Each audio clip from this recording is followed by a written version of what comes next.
आइए दोस्तों एग्ज़ाम की तैयारी करें हमारे साथ, क्योंकि हमारा मकसद 33 नहीं बल्कि 99% लाना होता है।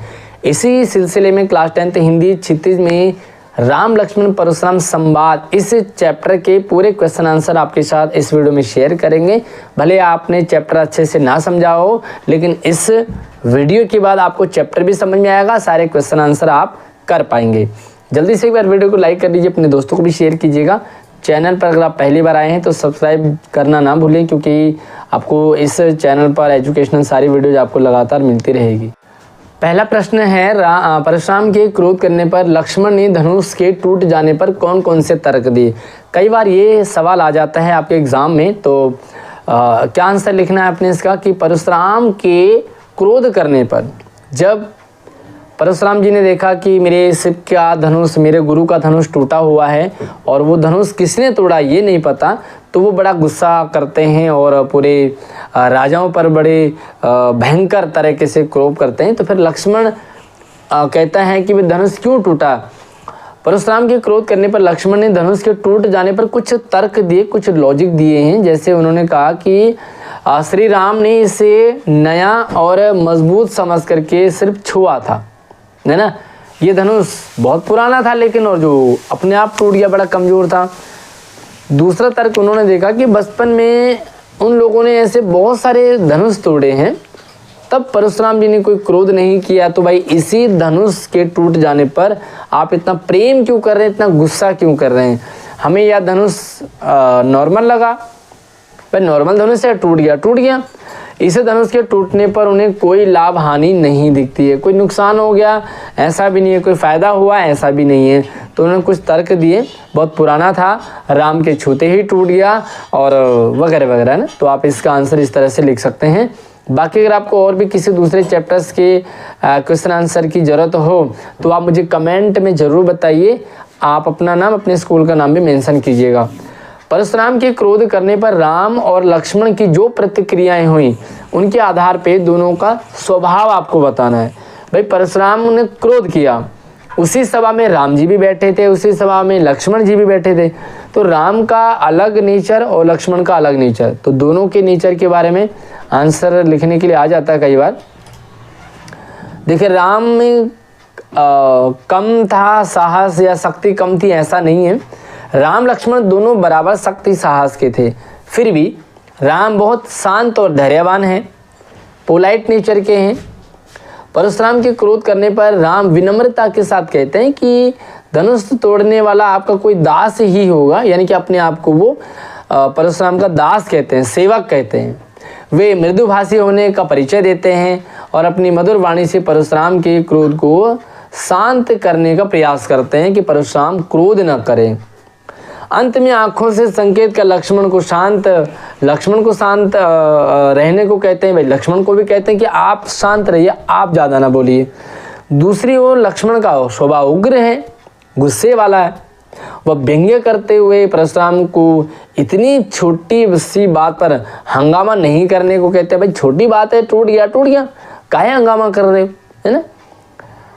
वे परशुराम के क्रोध की चिंता किए बिना अपशब्दों का प्रयोग ना करने को कहते हैं। परशुराम को भी कहते हैं आप बड़े अजीब प्रवृत्ति के हैं। वह उनके क्रोध को अन्याय समझते हैं और उसका पुरजोर विरोध करते हैं। कहते हैं आप जो गुस्सा कर रहे हो सही नहीं है, आप हम बच्चों पर गुस्सा कर रहे हो। तो मतलब बहुत सारा लॉजिक देते हैं। लक्ष्मण का स्वभाव ओवरऑल गुस्सेला, उग्र स्वभाव और उदंडी भी कह सकते हैं, क्योंकि वो भैया परशुराम जी बड़े हैं तो उनसे थोड़ा सा वो हंसी मजाक ठिठोली भी कर रहे हैं।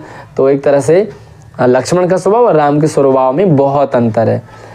अगला प्रश्न है, लक्ष्मण और परशुराम के संवाद का जो अंश आपको अच्छा लगा, आप अपने शब्दों में से संवाद शैली में। तो लक्ष्मण और परशुराम का संवाद, सबसे पहले परशुराम जी कहते हैं शिव जी का धनुष तोड़ने का दुस्साहस किसने किया। तो राम जी कहते ही नाथ, इस शिव के धनुष को तोड़ने वाला अवश्य आपका कोई दास ही होगा, यानी कि वो मैं हूँ। परशुराम कहते हैं सेवक वह होता है जो सेवा का कार्य करे, किंतु जो सेवक शत्रु के सामने व्यवहार करे उससे तो लड़ना होगा। भाई आप लोग तो शत्रु की तरह व्यवहार कर रहे हैं। जिसने भी धनुष को तोड़ा है वो मेरा दुश्मन है, सेवक तो हो नहीं सकता। और उसे तुरंत सभा से बाहर निकल जाना चाहिए, अन्यथा सभी उपस्थित राजा मारे जाएंगे। तो इस तरह से आपने संवाद देखा। और आप कोई दूसरा एग्जाम्पल भी आप दे सकते हैं। संवाद आपको कौन सा अच्छा लगा आप उसके अकॉर्डिंग लिख सकते हैं। परशुराम ने अपने विषय में सभा में क्या क्या कहा। भाई परशुराम जी ने बहुत तारीफ कर दी अपनी, क्या क्या कहा देखो कि बाल ब्रह्मचारी अति कोही विश्वविदित क्षत्रिय कुलद्रोही। मैं बाल ब्रह्मचारी हूँ, मैं क्षत्रिय कुल का द्रोही हूँ, क्षत्रियों को नष्ट कर दिया मैंने। भुजबल भूम भूप बिनु कीरी, मैंने अपनी भुजाओं के बल से इस भूप को, इस पृथ्वी को, भूमि को, भूप यानी कि राजाओं के बिना कर दिया, राजाओं को साफ कर दिया था। विपुल बार मोह देवन दीनी, सहस्र बाहु भुज छेद निहारा, मैंने सहस्र बाहु की भुजाओं को छेद निहारा। परशु विलोक महीप कुमारा, मेरा फरसा बड़ा खतरनाक है। क्या करता है कि मातु पिता जन सोच बस करही करसी महीश कुमार, गर्भन के अर्भक दलन परशु मूर की ओर। भाई माता पिता मेरे परशुराम के धनुष कटार को जानते हैं, मेरे गुस्से को जानते हैं कि मेरे कोप से, गुस्से से पेट में पलने वाला बच्चा भी नष्ट हो सकता है, इतना भयंकर हूँ मैं। तो अपनी तारीफ खुद ही कर रहे हैं। और यही चीज़ यहाँ पे हिंदी में लिखी, तो ओवरऑल आपको ये क्लियर हो चुका होगा। अगला जो प्रश्न है, लक्ष्मण ने वीर योद्धा की क्या विशेषताएं बताई।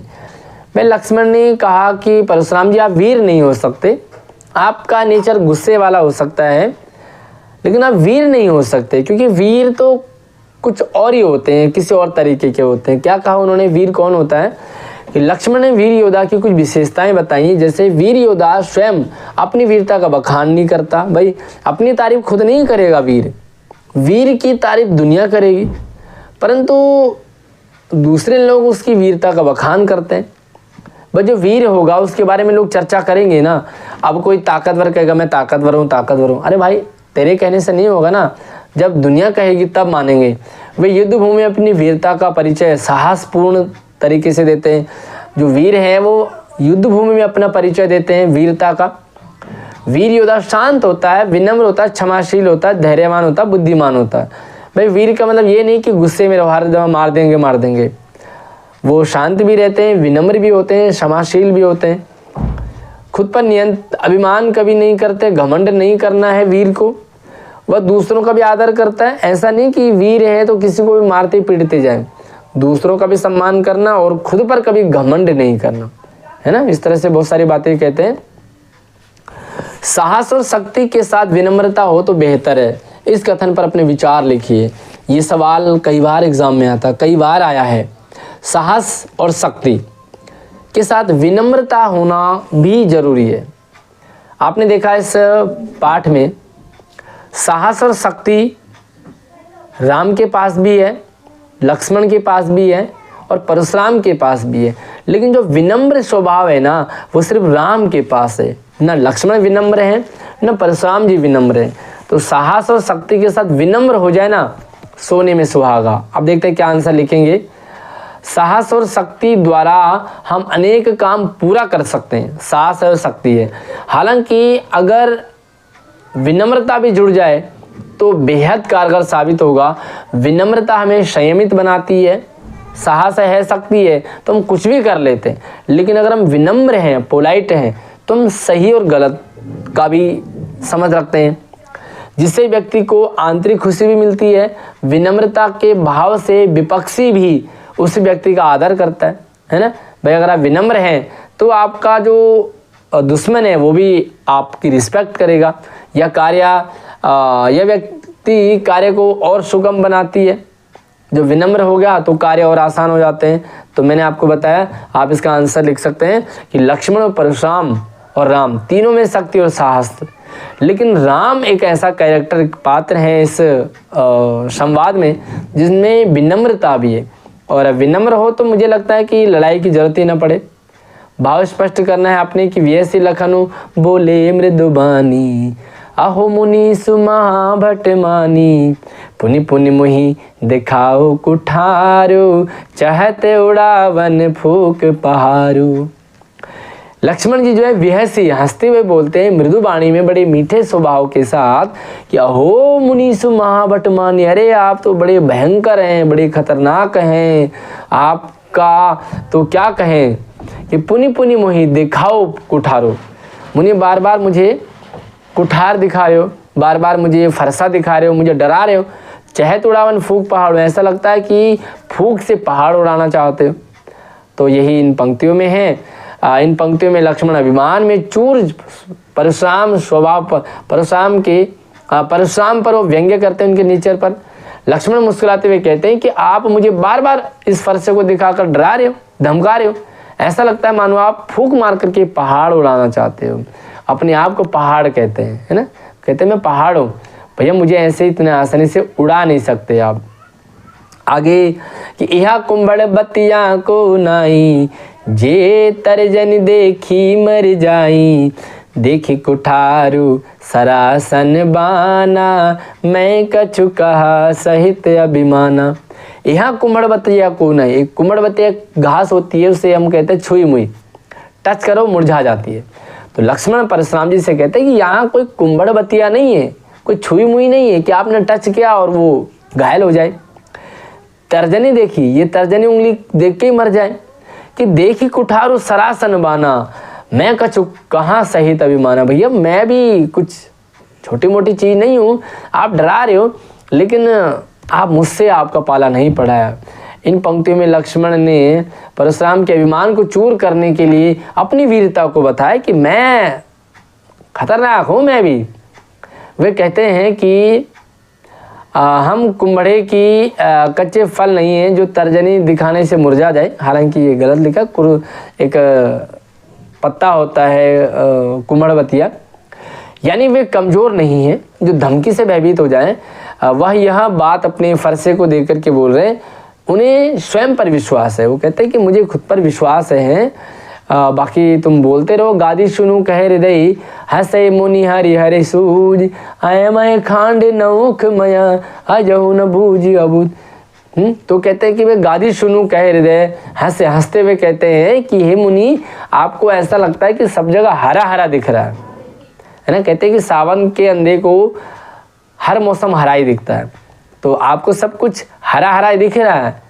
यहाँ पर कोई गन्ना नहीं है जो आप काट करके उसे अपने फरसे से काट दोगे। भाई यहाँ पर भी लक्ष्मण हैं। इन पंक्तियों में विश्वामित्र मन में मुस्कुराते हुए सोच रहे हैं कि परशुराम जी ने सामान्य क्षत्रियों को युद्ध में हराया है तो उन्हें हरा हरा ही नजर आ रहा है ना। यहाँ पे जो गादी सुनू है वो विश्वामित्र जी।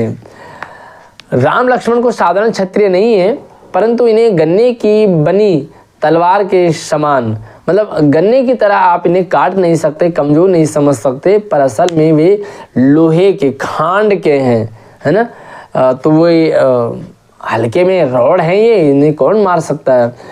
परशुराम के अहंकार और क्रोध ने उनकी बुद्धि को अपने वश में कर लिया। भाई परशुराम गुस्से में है तो वो समझ नहीं पा रहे।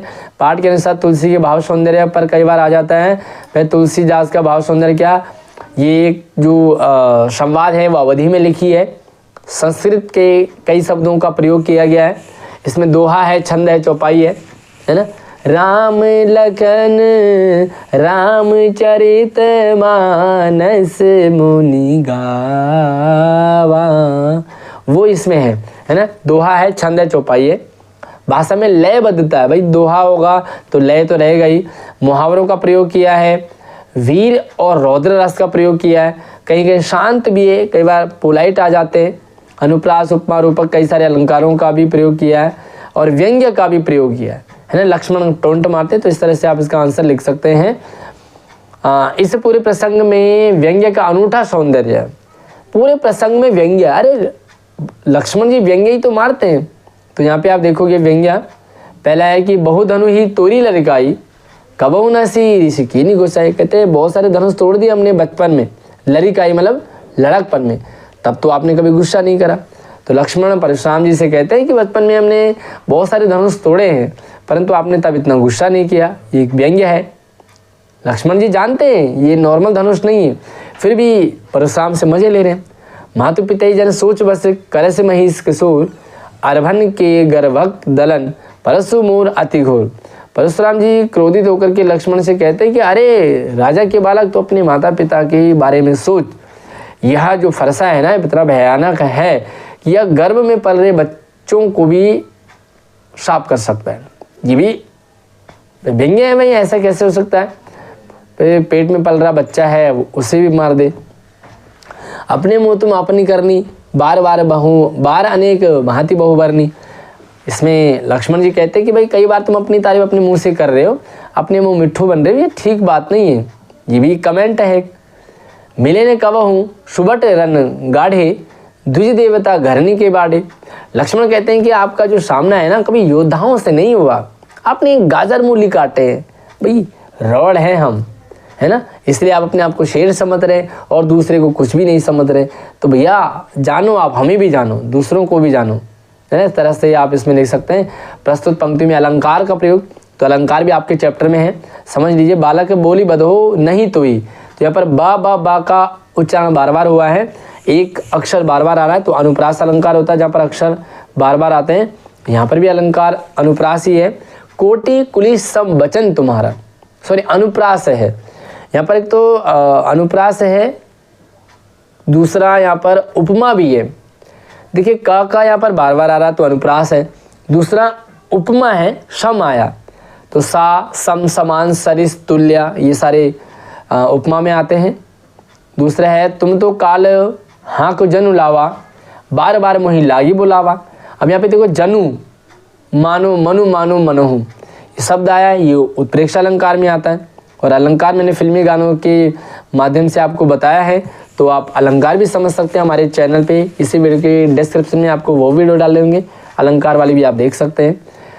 पुनरुक्ति अलंकार भी है यहाँ पर, बार बार में है ना, तो एक ही शब्द दो बार आ रहा है। लखन उतर आहुति सरीस भृगु बर कोपक रसानु, बढ़त देखी जल सम वचन। देखिए यहाँ पर सरिस और सम शब्द आया, तो सरिस और सम आते उपमा अलंकार में, है ना। सा सी से सम समान सरिस तुल्य। ओके, तो भाई ठीक है, अलंकार लगभग रूपक अलंकार भी यहाँ पर, रूपक अलंकार का वर्णन भी है। तो ये था आपका राम लक्ष्मण परशुराम संवाद। उम्मीद है कि आपको पूरा चैप्टर भी समझ में आया होगा, क्वेश्चन आंसर भी समझ में आ चुके होंगे। एक प्यारा सा कमेंट भी आप जरूर करें कि आपको ये वीडियो कैसी लगती है, हमारी वीडियो कैसी लगती है, कितना समझ में आता है आपको। मकसद हमारा 99 है, 33 के चक्कर में ना पड़े। और किस चैप्टर का आप क्वेश्चन आंसर चाह रहे कमेंट में लिख दीजिए, अपने स्कूल का भी नाम। वीडियो को लाइक नहीं किया तो अब कर लो, अपने दोस्तों को भी शेयर कर दो। चैनल पर पहली बार आए हो तो सब्सक्राइब करके ही जाना, ताकि और भी आपको सारी एजुकेशनल अपडेट मिलती है। और हम यहाँ पे आपको करियर गाइडेंस की भी वीडियो आपके चैनल पे मिल जाएगी, तो आप जाकर के देख सकते हैं। अगली वीडियो में नई अपडेट के साथ मिलते हैं, तब तक आप अपना ख्याल रखिए। जय हिंद।